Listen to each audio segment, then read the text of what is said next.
with Poe and Munro.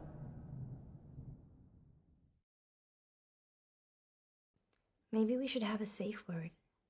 If you're worried, I'm worried I won't like it. then we should definitely have one. What do you think, Miss Baratsky? It's Madame. I'm sorry, Madame Baratsky. You must feel relaxed. So if a safe word would help, then yes. What should it be?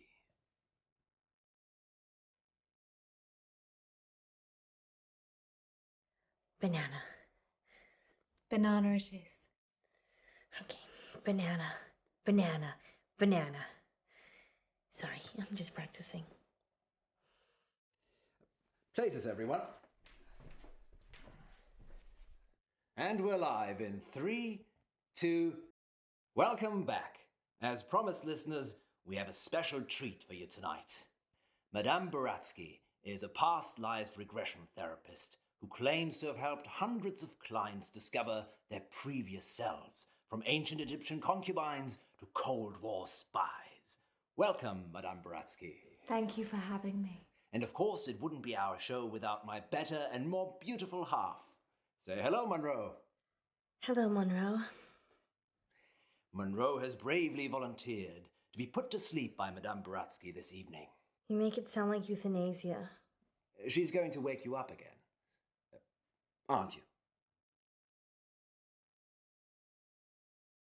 Of course. Remind me again why you couldn't do it, Poe? Dodgy knee. In just a moment, Madame Baratsky will put Munro into a trance. I prefer hypnotic state. Into a hypnotic state. And we'll ask her to describe what she sees. Later on, we'll be taking your calls. Have you lived before? Do you remember any past lives? Or is it all just a money-making racket? Let us know. Munro? Yes, Poe? Are you ready to meet your past self? I was born ready. Let's hope you were reborn ready. Madame Baratsky, take it away. Now, Miss Munro, please relax. Close your eyes and focus on the sound of my voice. Listen to nothing else but my voice. Madame Baratsky has started the regression process.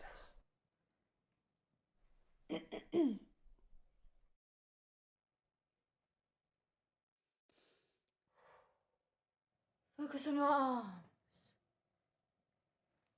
Feel how heavy they are. Feel them sink into the chair and pull you into the deep, deep dark. Let the darkness consume you.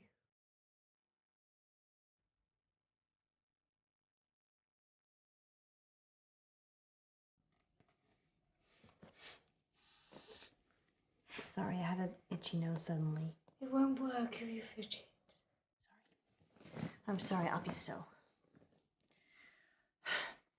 Let's start again. Listen to my voice and nothing else. Focus on your arms. Feel how heavy they are. Feel them sink into the chair and pull you into the deep, deep dark. Let the darkness consume you.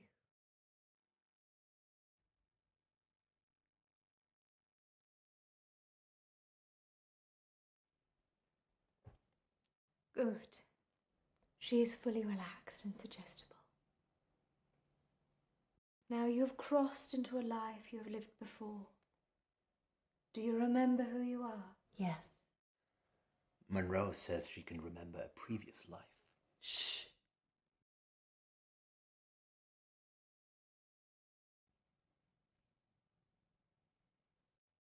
Do not rush.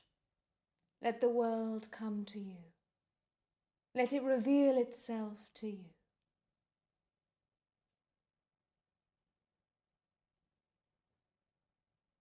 Let the world envelop you.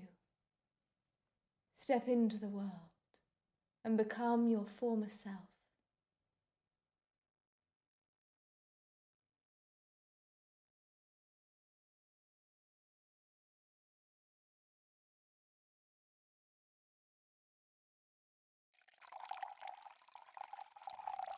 Now tell me what you see.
I'm Elizabeth.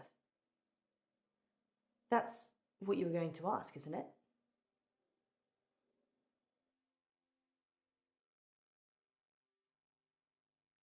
Being right.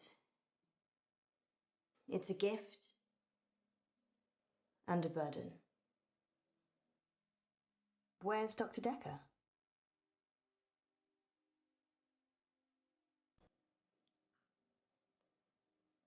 You don't know, do you? It's okay.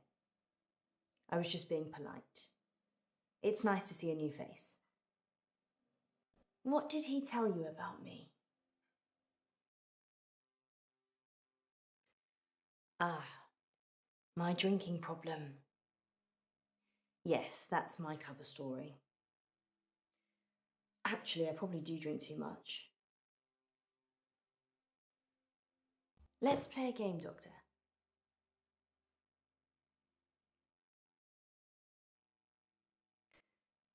You're very accommodating for a therapist.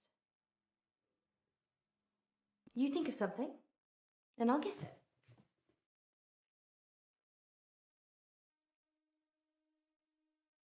You're thinking about waves, like the ocean.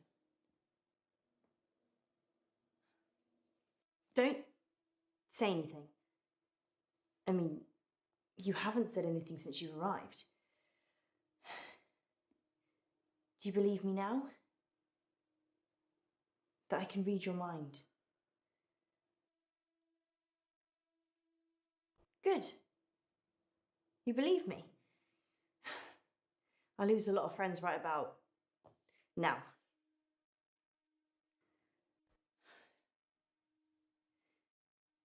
Something happened at work. The dry cleaner's in town. I can't switch it off. As soon as I lock eyes with a person, I get their thoughts.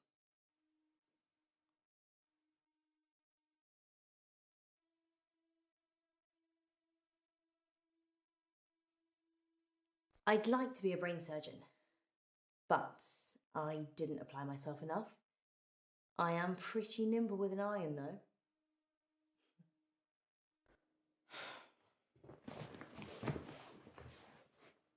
Anyway, There's this guy who walks in with a suit. It's got a stain on the trousers near the zipper. And all he's thinking when he drops them off is, Sharon can't pick these up, Sharon can't pick these up. So he starts screaming at me that he needs the hour service or he'll have me fired. So I call the manager.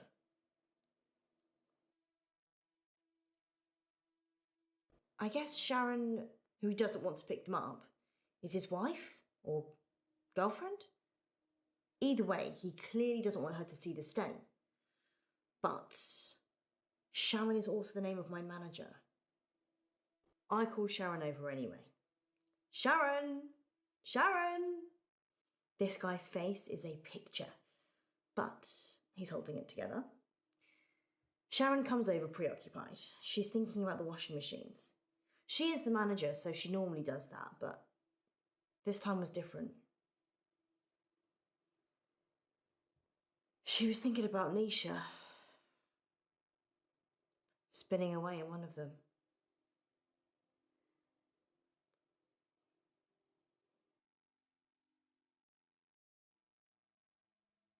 Nisha? She's a part-timer, waiting to start uni. Sweet looking, but salty. Anyway, the store manager hears shouting and comes over. The customer, let's call him Ed, says that we shouldn't be advertising something we can't deliver. Says he's a lawyer and he'll sue us.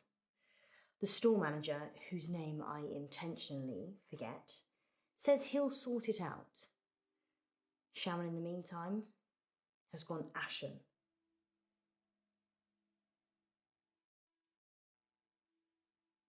I don't know if Ed's a lawyer or not.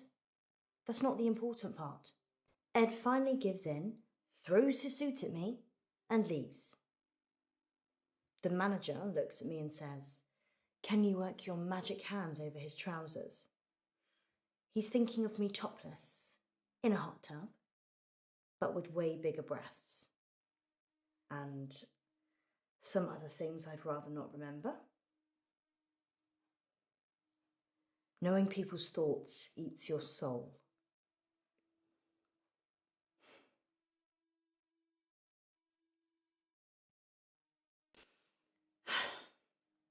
Fine. I guess I painted the picture, you might as well think it. Thanks for letting me wear a bra, though. They're still too big. Anyway, I take it round back to start working on it. And that's when I see her. Nisha. Like a ragdoll in a hurricane. Just spinning inside this big machine. Her face smashing against glass and metal. Blood pouring out of every opening. She's a mess.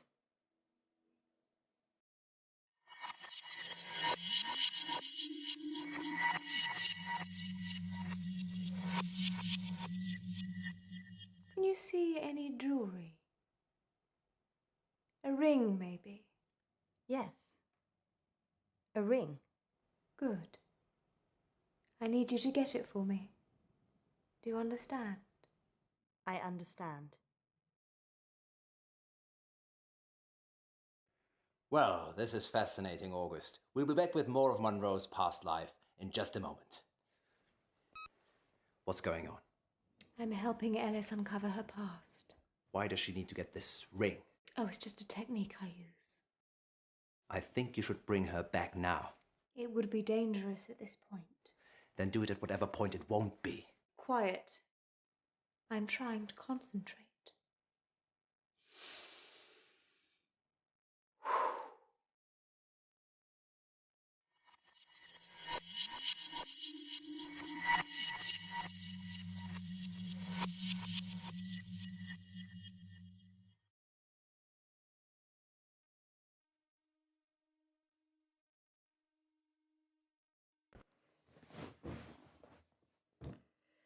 Sharon's in a psychiatric hospital now.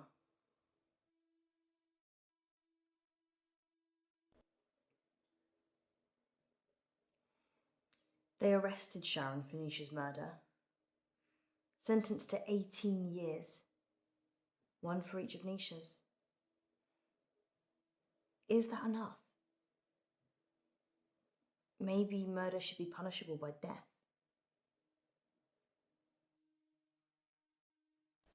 People don't change, do they? They just get worse.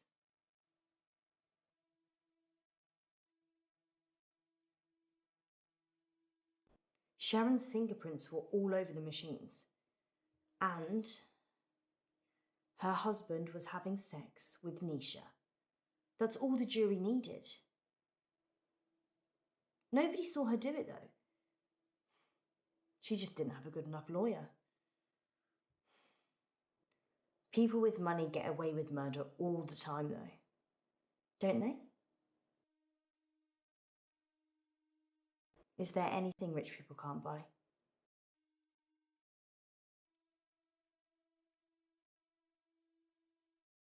Nisha worked for Sharon as a housemaid. That's how she met the husband. It's so cliché. Nisha was desperate for money, and he was desperate for attention. I never told anyone this, but Nisha charged Sharon's husband for sex. I mean, she said she would have done it anyway, but since there was a chance of getting paid, I don't think Sharon knew. Would you pay someone to have sex with you, Doctor?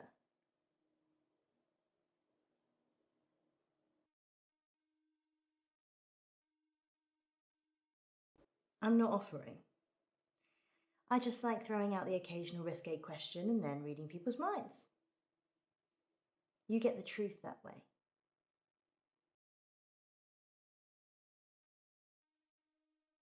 I did see Sharon once after the trial. She didn't talk. But in her head, all I could see was Nisha going round and round. Her mind was literally stuck like a broken record. I watched the trial from the gallery. Not many people made eye contact with me, but Sharon did. She wanted to die. Really die. I don't think she killed Nisha.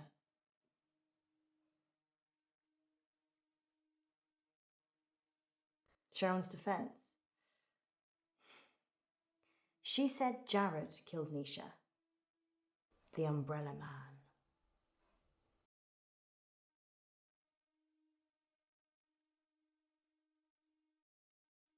Jared's the Umbrella Man. It's a nickname. We were on a works do and it started raining, and then Jared pulls out this tiny umbrella out of nowhere and then gets handsy with any girl stupid enough to duck under it. Hence, Umbrella Man. Nisha was good at cleaning. What can I say? Often I'd go to the back of the machines to hoover the lint trays out, and Nisha was there with Jared, hoovering away already.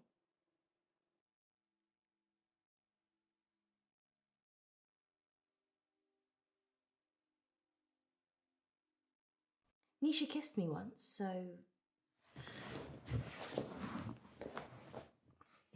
I slapped her.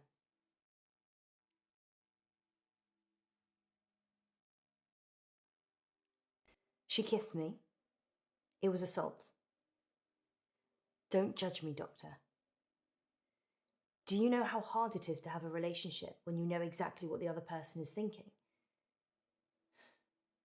Everyone says they want total honesty and truth. They're lying. What did Nisha think about? Nisha thought about Jared a lot. She hated him, but she also wanted to sleep with him at the same time. It's pretty common. I'm sure there's an interesting scientific term for it.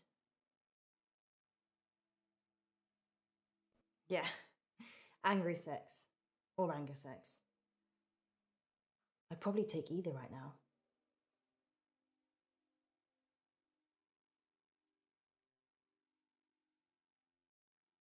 Nisha was asking for it, wasn't she? I mean, if your partner's cheating on you, you murder their fling, right? Doctor, you'd recommend I'd kill someone? I'm pretty sure that's not in the rule book.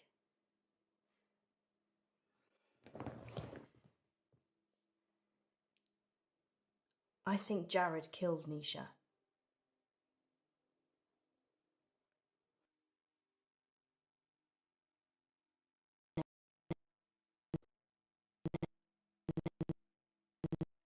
In a lady doth protest too much kind of way. Maybe he killed her.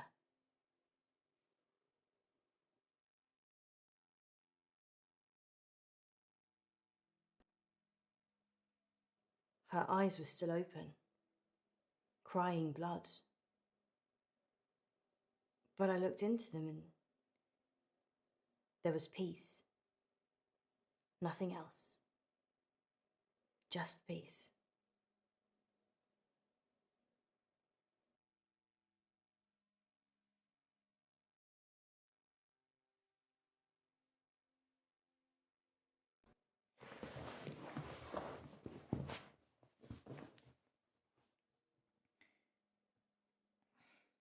They closed down the store for a while so the real cleaners could come in. They got rid of all the blood. It wasn't just blood. Her skull had split open and was grating against the metal drum. Some of her teeth. Sorry, Doctor.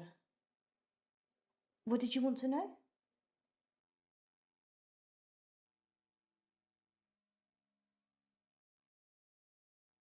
Yeah. Dry cleaning machines have huge locks. There's no way of shutting yourself in. You really have to get a friend to help. Or manager.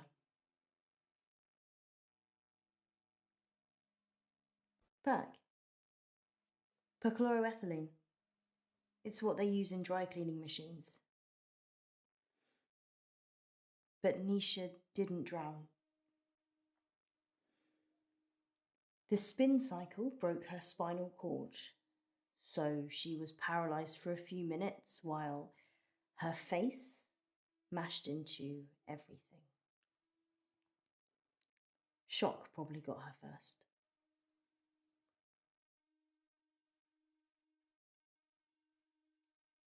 Sharon's fingerprints were the only ones on the machine. Actually, hers and Nisha's. The police thought she'd struggled against the machine, trying to fight Sharon. Nobody heard anything, though.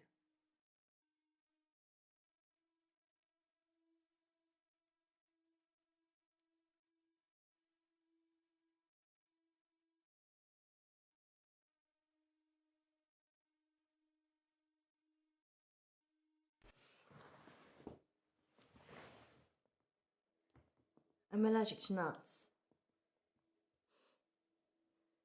Is this definitely normal milk?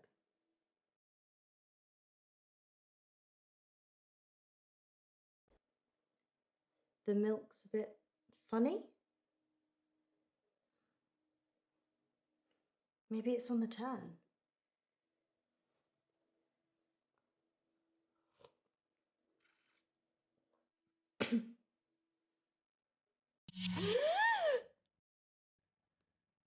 What's happening? Shh.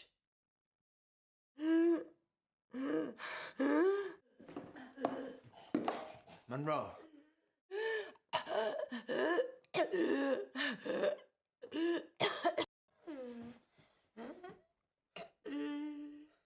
Banana.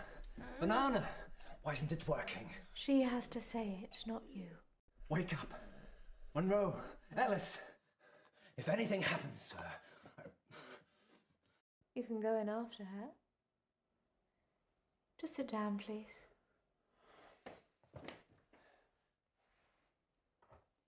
How can I go in after her? I'd have to get in her brain. I'm very good at what I do.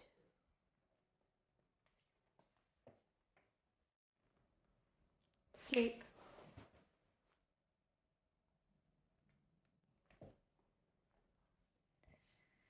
There's a good boy.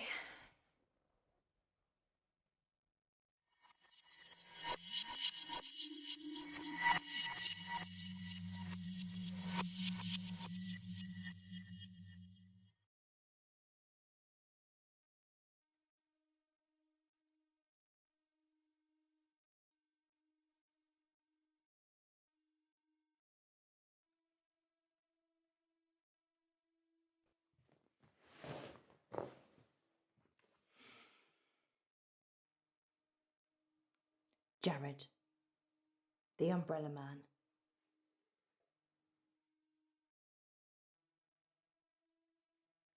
He's weird, like a spider. Sharon ducked under his umbrella that time, and his hands slithered around her body and kind of rested under her breast.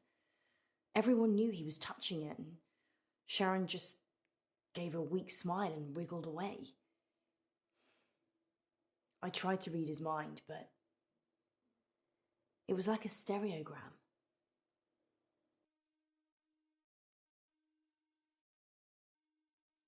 I already said that Jared killed Nisha, or something did. Do you believe in the supernatural? Jared killed Nisha. I don't think I'm safe here.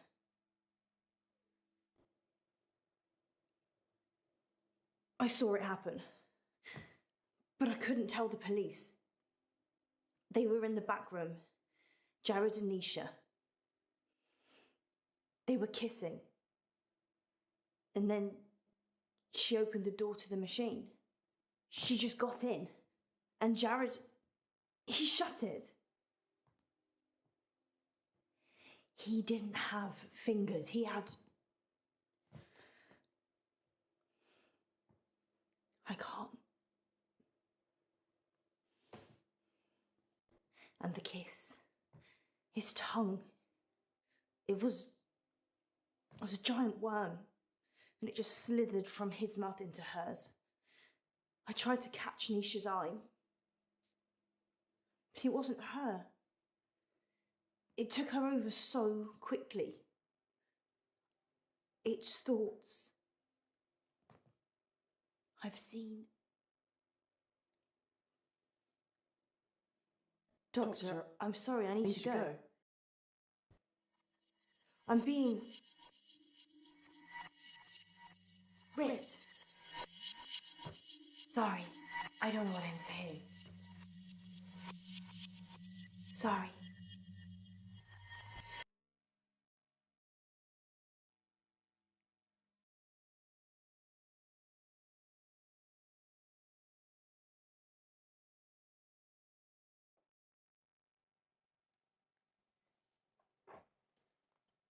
In an hour, you'll wake, as if from some deep sleep.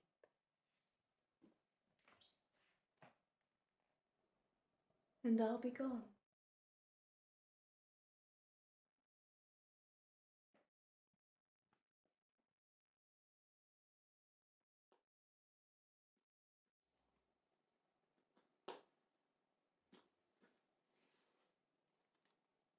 That should cover it.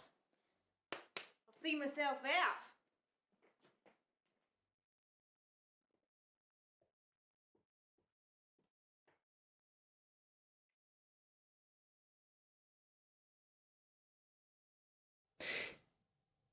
Dr. Decker.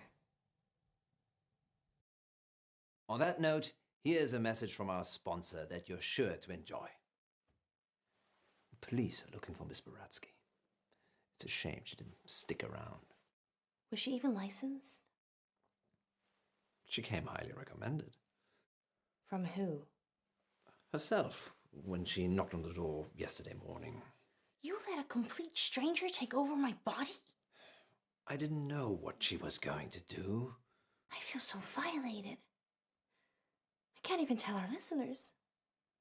We were robbed. She literally took my wallet and your purse. I know. But that was everything I had. And that wasn't all she took.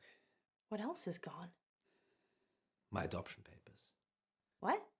My adoption papers are missing. I didn't know you were adopted. Well, I am. I'm not ashamed to say it. Sorry, Poe, I wasn't suggesting that. It's unsettling when someone takes something so personal. Just who does she think she is? A past lives travel agent who robbed us whilst we were dreaming. But it wasn't a dream. You were there. You and me. Yes, just like Wizard of Oz. Maybe the reason the people looked familiar is because you made it all up yourself. So, are we dreaming now or is this real? I can't tell anymore. Want me to give you a squeeze? No, this is real. How can you be so sure? Because in my dreams you're much more of a charmer. And richer, I'd imagine. Too soon, Poe. Too soon. Next time on Dark Nights with Poe and Munro. You're live on air, Line 1. There was an animal in the road, howling, like a wolf. He said it was a hairy animal. The size of a man. And the moon was full. We're going werewolf hunting.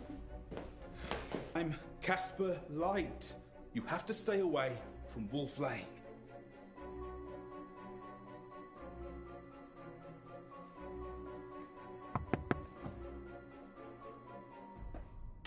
I'm sorry. You have no idea what's at stake. Dark Nights. With Poe and Munro.